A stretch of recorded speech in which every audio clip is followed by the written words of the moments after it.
Doris, old lady's name. It was my grandma's name. Oh, She died the day I was born.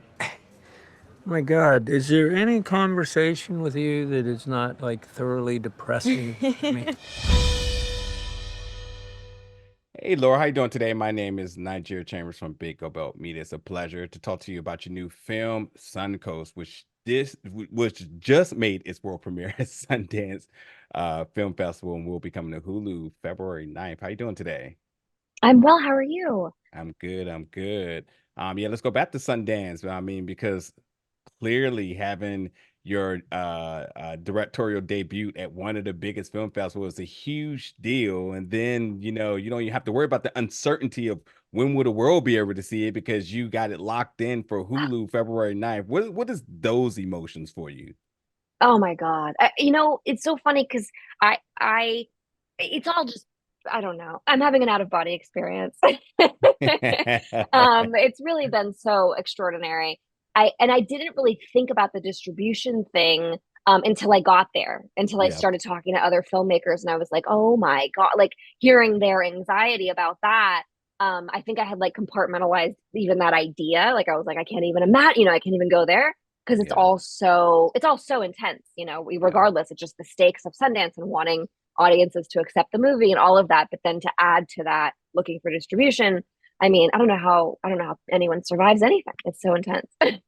No, it's a fact, and that's why I'm so pro independent film and filmmaking is because I think as the viewers, I think we tend to forget about the moments of uncertainty, the emptied out bank accounts and credit cards being burnt through, and you do everything right, and say the world and the film festival circus they accept the film, but then it's like, well, then what's next? Where does it Yeah. go? How do people see it? When will they ever see it? And all these the pandemic, the strikes, is so many different variables that prevents the thing that you have seemed to just breeze through, and I think it's well deserved because this was a really good film, very heartfelt. And for your directorial debut, I mean, I don't know, most people don't come up to bat their first time and hit a home run, but then there's you. Well, I can't play sports at all. So I've never hit an actual home run. So I feel like the universe was like, okay, we'll give her this. Thank you so much. No, thank you.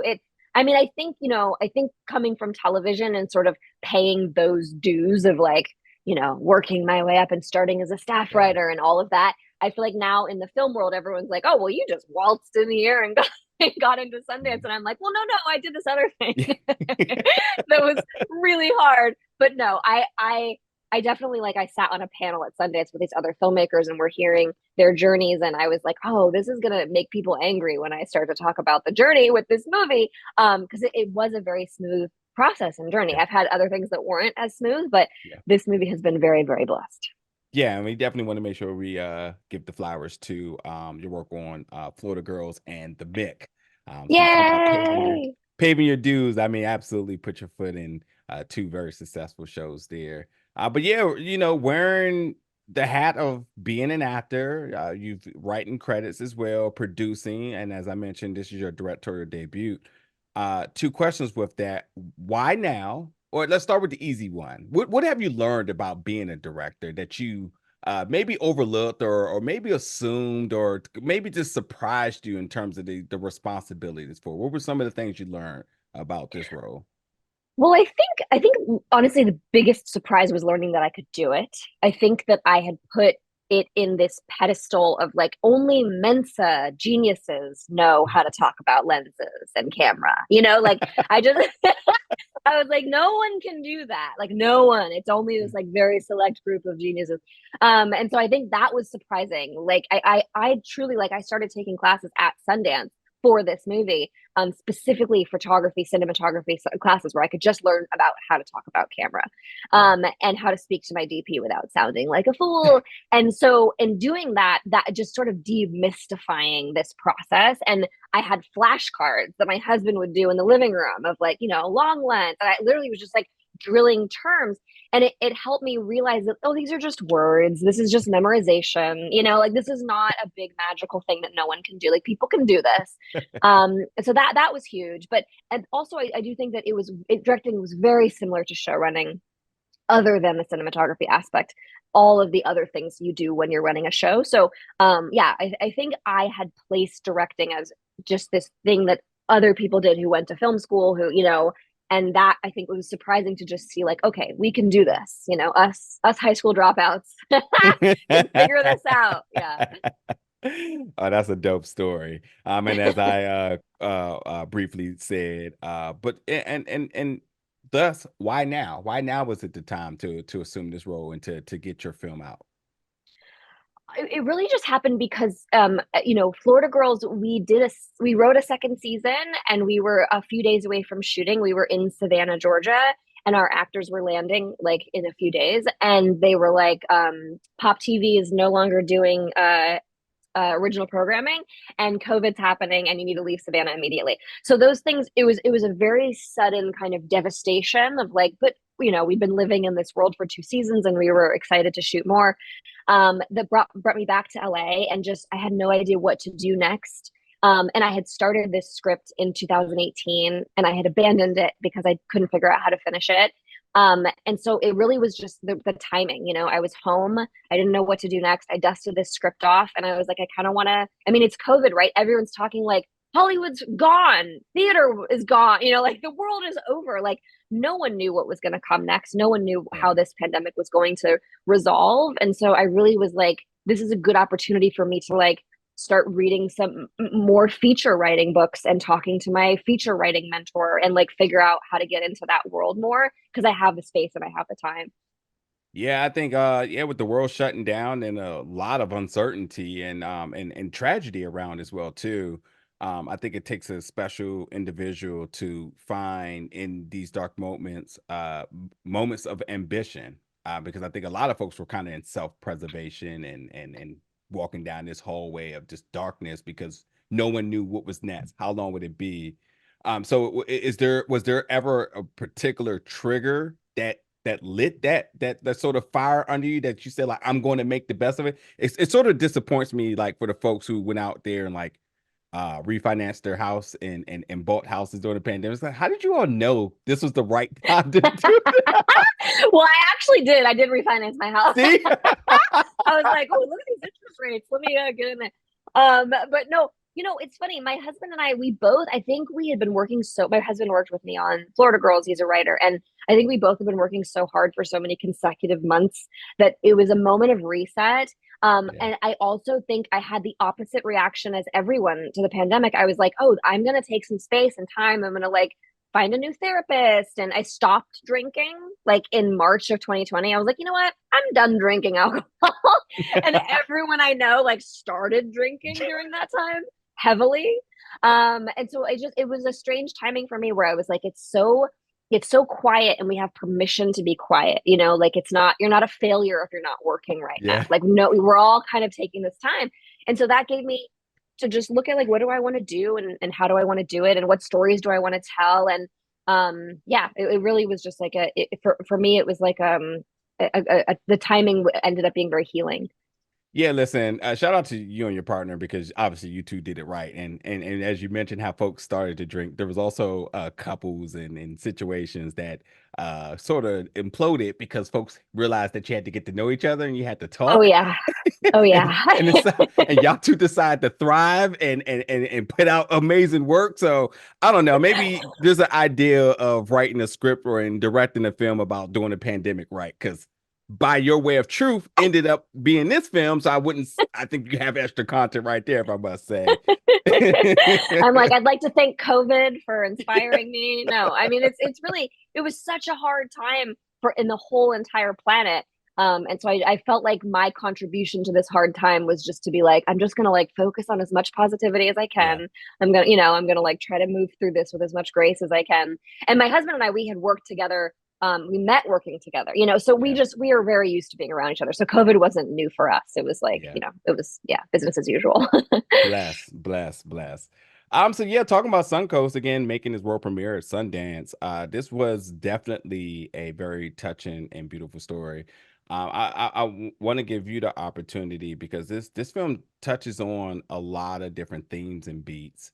What are some of those that you want the audience to take from this film? And I'll just quickly add that. And while it is said in the film numerous times, and I think it is such a it's something I kind of attest in terms of my relationships and friendships and everything, is about how every life is precious.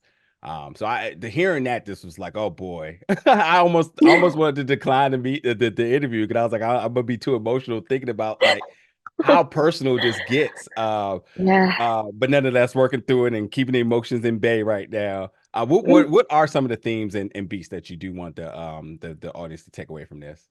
Well, if you do cry, just know that I love tears, and I have become like a tear vampire, and I now feed off of human tears, and it's the only thing that can sustain me. So in the theater, when I watch the movie and I hear people sniffling, I'm like, yes, like I'm like an evil, evil human. No, it's really, for me, it was just looking at grief, right? Like because I have experienced grief. I've lost a few family members when they were young. I was young too, but they were young, which is always, young people is always the whew, the very, very hard Yeah, thing.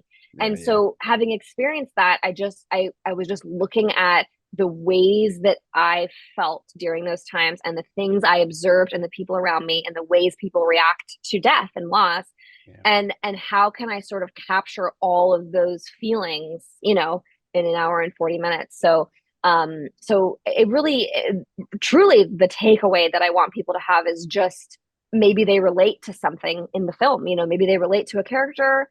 Maybe there's someone in their life that behaved the way one of these characters is behaving, and ideally not feeling like there's a judgment placed on that, not Mm, feeling like, oh, I'm supposed to grieve this way, or when someone dies I'm supposed to sit by their bed, or when someone dies I'm supposed to, whatever it is, like there's really not a right way to do it. yeah. And I've seen families, a friend of mine, her brother passed away, and her sister were screaming at each other, "You're not grieving him right."